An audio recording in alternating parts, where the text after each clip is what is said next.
just stopped our boat in the entrance to the docks.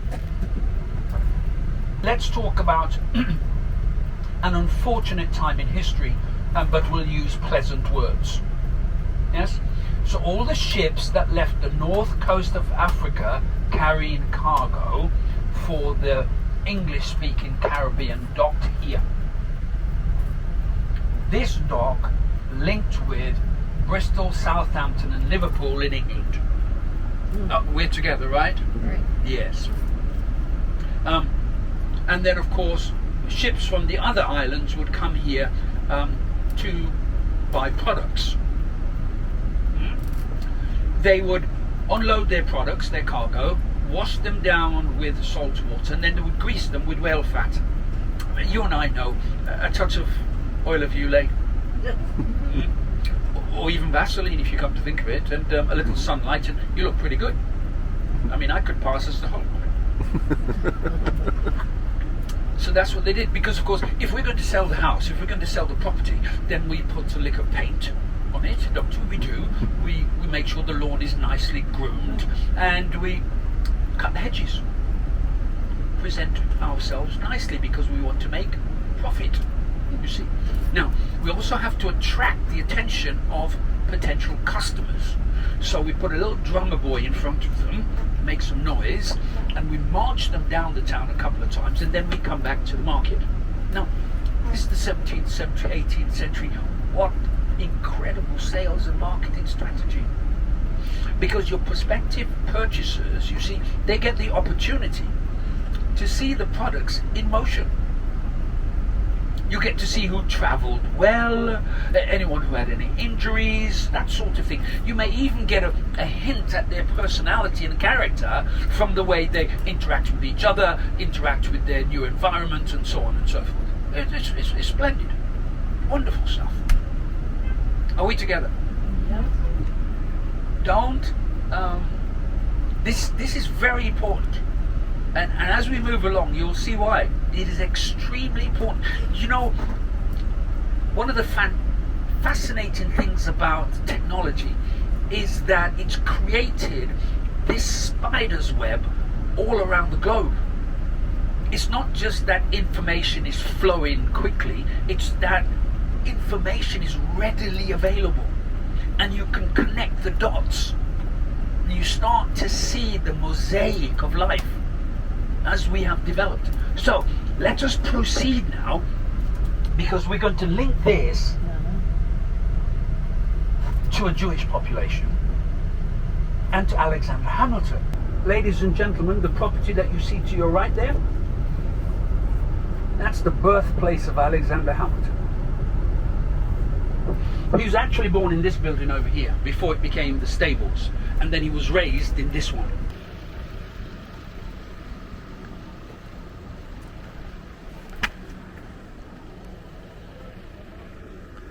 And that's the actual house that he was raised in.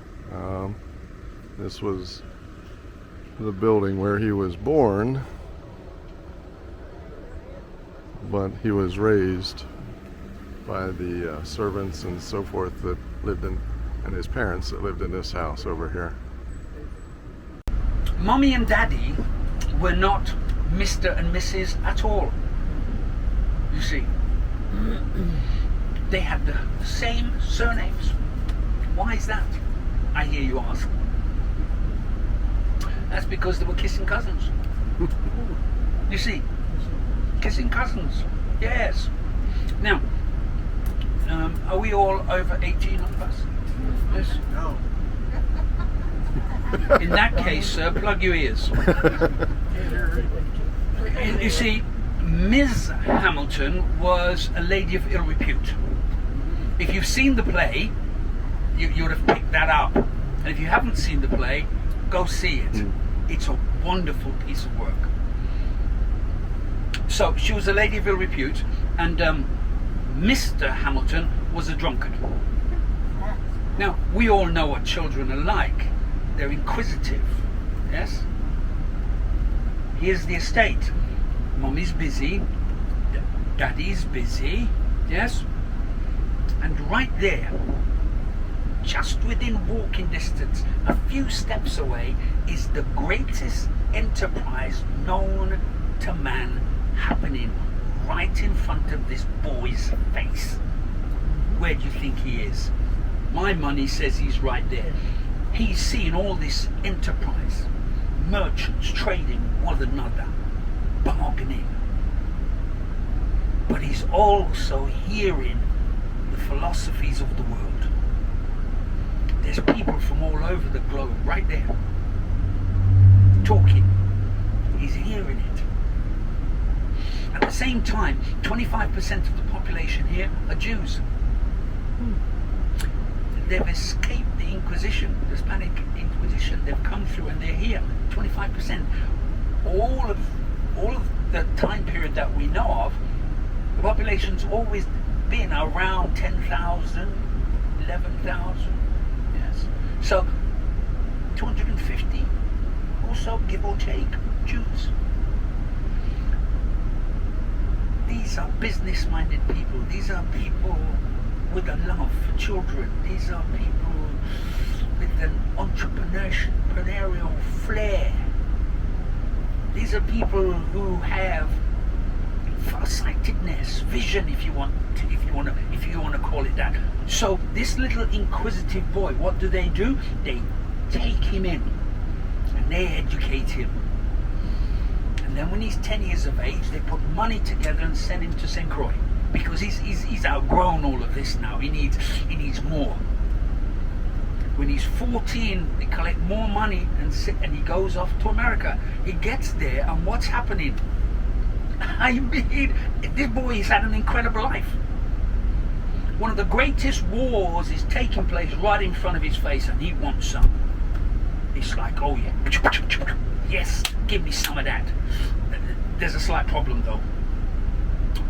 He was born in 1757. That means he's only 14. Problem, you see, yes, because you have to be 16 to enlist. So, having learnt a few things about economics, that's simple. My date of birth, yes sir, 1755. Instantly he's 16, the rest is history. He enlists, becomes aide to Washington, etc., etc., etc., etc. Now, if you remove Hamilton, the economic system, Hamilton, the philosophy that we call the American dream, Hamilton, everything, Hamilton. If you remove, this is me, and I stand to be corrected, but for me, if you remove Hamilton from history, you do not arrive at modern America today. You don't. But if you track that back, if you remove the Jewish community from here, you don't arrive with the Hamilton that makes that difference, right? Do you see what I'm saying? You don't get there if you remove that community. And if you remove this dock from there, if you remove the slave trade, you do not end up with Alexander Hamilton. You don't. And we don't have any reason to dislike one another at all, you see. Do you see the point I'm saying? We've been working together all the time to create the world that we have. All we need to do now is have the rest of the world adopt the American Constitution. And I'm not saying it's perfect, no, not by a long way. There's a whole heap of things we need to kind of, we need to tweak. But it's the best we have. It's the best we have, and then we will be going somewhere.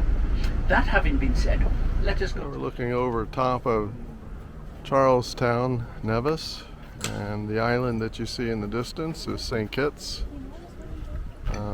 We're also looking at their soccer pitch here and their stadium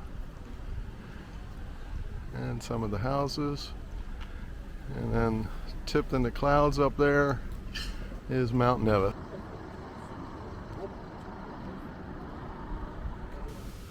We hope you enjoyed this video, and don't forget to like and subscribe and hit that bell for future videos.